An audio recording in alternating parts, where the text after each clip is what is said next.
کیا اب جانتے ہیں کہ رمضان کا ایک روزہ اب کی 70 سال کی عبادت سے زیادہ قیمتی ہو سکتا ہے؟ کیا اب جانتے ہیں کہ ایک دعا، ایک آنسو، ایک سجدہ آپ کی پوری تقدیر بدل سکتا ہے؟ رمضان صرف روزہ نہیں، یہ جنت کا دروازہ کھلنے کا مہینہ ہے۔ آج ہم جانیں گے کہ رمضان المبارک کی اصل برکت کیا ہے، کیوں اس مہینے کو اللہ نے اپنا مہینہ قرار دیا، اور کیسے یہ مہینہ گناہگار کو ولی بنا دیتا ہے۔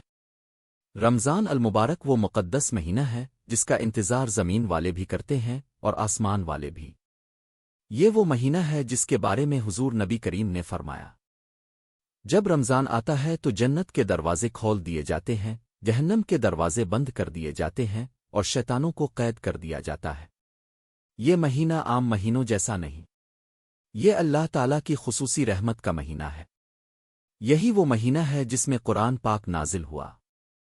اللہ تعالیٰ نے قرآن میں فرمایا، شہر رمضان اللذی انزل فی القرآن، یعنی رمضان وہ مہینہ ہے جس میں قرآن نازل کیا گیا۔ رمضان کی سب سے بڑی برکت یہ ہے کہ اس میں انسان کو اللہ کے قریب ہونے کا سنہری موقع ملتا ہے۔ جو شخص 11 مہینے گناہوں میں گزار دیتا ہے، وہ بھی اگر سچے دل سے رمضان میں توبہ کر لے تو اللہ اسے معاف فرما دیتا ہے۔ رمضان ہمیں صبر سکھاتا ہے۔ بھوک اور پیاس برداشت کرنا صرف جسمانی مشق نہیں بلکہ روحانی تربیت ہے۔ جب بندہ پیاسا ہوتا ہے لیکن پانی سامنے ہونے کے باوجود نہیں پیتا تو وہ دراصل اللہ کی رضا کو اپنی خواہش پر ترجیح دے رہا ہوتا ہے۔ یہی رمضان کی اصل برکت ہے، اللہ کو راضی کرنا۔ رمضان میں ہر نیکی کا اجر 70 گنا بلکہ اس سے بھی زیادہ بڑھا دیا جاتا ہے۔ فرض کا ثواب 70 فرض کے برابر اور نفل کا ثواب فرض کے برابر ہو جاتا ہے۔ سوچئے، اگر کوئی شخص صرف 2 رکعت نفل پڑھ لے تو وہ عام دنوں کے فرض کے برابر ہو جاتا ہے۔ یہ اللہ کی کتنی بڑی مہربانی ہے۔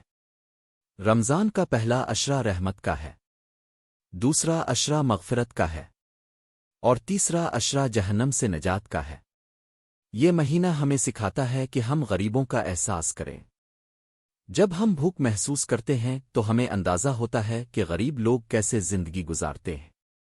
اسی لیے رمضان میں صدقہ و خیرات کی کثرت کی جاتی ہے۔ حضور رمضان میں سب سے زیادہ سخی ہو جاتے تھے۔ رمضان ہمیں قرآن سے جوڑتا ہے۔ یہ قرآن کا مہینہ ہے۔ اس مہینے میں تراویح کا اہتمام کیا جاتا ہے تاکہ مسلمان قرآن کو سنیں اور سمجھیں۔ جو شخص رمضان کو ایمان اور ثواب کی نیت سے گزارے اس کے پچھلے گناہ معاف کر دیے جاتے ہیں۔ کیا اس سے بڑی برکت ہو سکتی ہے؟ روزہ صرف کھانا پینا چھوڑنے کا نام نہیں۔ روزہ آنکھ کا بھی ہوتا ہے، زبان کا بھی ہوتا ہے، دل کا بھی ہوتا ہے۔ اگر کوئی شخص روزہ رکھ کر جھوٹ بولتا ہے، غیبت کرتا ہے، بدنگاہی کرتا ہے تو وہ صرف بھوکا رہ رہا ہے، روزہ نہیں رکھ رہا۔ حضور نے فرمایا، کتنے ہی روزہ دار ایسے ہیں جنہیں سوائے بھوک اور پیاس کے کچھ حاصل نہیں ہوتا۔ رمضان میں اصل کامیابی یہ ہے کہ ہم اپنے اخلاق درست کریں۔ روزہ نفس کو کمزور کرتا ہے اور روح کو مضبوط کرتا ہے۔ جب نفس کمزور ہوتا ہے تو شیطان کا وار بھی کمزور ہو جاتا ہے۔ رمضان ہمیں خود احتسابی سکھاتا ہے۔ ہم سوچتے ہیں کہ پورا دن اللہ مجھے دیکھ رہا ہے۔ یہ احساس انسان کو گناہ سے روکتا ہے۔ رمضان میں دعائیں قبول ہوتی ہیں۔ افطار کے وقت دعا رد نہیں ہوتی۔ یہ وہ وقت ہے جب بندہ کمزور ہوتا ہے لیکن اللہ کے قریب ہوتا ہے۔ کتنے لوگ ایسے ہیں جن کی زندگی رمضان کی ایک دعا سے بدل گئی۔ رمضان ہمیں سحر کی برکت سکھاتا ہے۔ سحری میں برکت ہے، افطار میں جلدی کرنا سنت ہے، نماز تراویح سنت مقدہ ہے۔ یہ مہینہ عبادت کی بہار لے کر آتا ہے۔ مساجد آباد ہو جاتی ہے، دل نرم ہو جاتے ہیں، آنکھیں نم ہو جاتی ہیں۔ رمضان ہمیں اتحاد سکھاتا ہے۔ پوری امت ایک وقت سحری کرتی ہے، ایک وقت افطار کرتی ہے۔ یہ اتحاد کی علامت ہے۔ رمضان کی سب سے بڑی برکت شب قدر ہے۔ اللہ تعالیٰ نے فرمایا، لیلۃ القدر خیر من الف شہر، شب قدر 1000 مہینوں سے بہتر ہے۔ 1000 مہینے یعنی تقریباً 83 سال سے زیادہ۔ اگر کسی شخص کو ایک رات مل جائے اور وہ خلوص سے عبادت کرے تو گویا اس نے پوری زندگی عبادت کر لی۔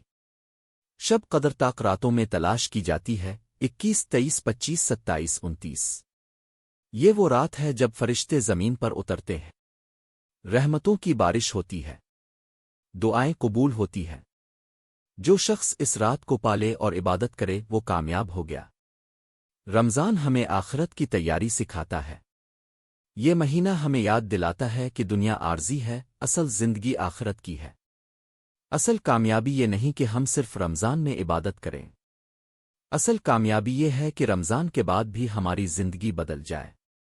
الف، اگر رمضان کے بعد بھی فجر کی نماز جاری رہے، اگر قرآن کی تلاوت جاری رہے، اگر زبان گناہ سے بچی رہے، تو سمجھ لے رمضان قبول ہو گیا۔ رمضان ہمیں مستقل مزاجی سکھاتا ہے۔ یہ مہینہ ہمیں اللہ کا دوست بناتا ہے۔ اگر ہم نے رمضان کی قدر نہ کی تو یہ بہت بڑا نقصان ہے۔ آئیں عہد کریں کہ اس رمضان کو اپنی زندگی کا ٹرننگ پوائنٹ بنائیں گے۔ اللہ ہمیں رمضان کی حقیقی برکتیں نصیب فرما، ہمیں شب قدر عطا فرما، ہمارے گناہ معاف فرما، ہمیں رمضان کے بعد بھی نیکی پر قائم رکھ، آمین۔ اگر آپ کو ایسے روحانی اور ایمان تازہ کر دینے والے بیانات پسند ہیں تو ابھی اسی وقت ہمارے چینل اولیاء ملتان کو سبسکرائب کریں، بیل آئیکن ضرور دبائیں تاکہ ہر نئی ویڈیو سب سے پہلے آپ تک پہنچے۔ آپ کا ایک سبسکرائب دین کی خدمت میں ہمارا حوصلہ بڑھاتا ہے۔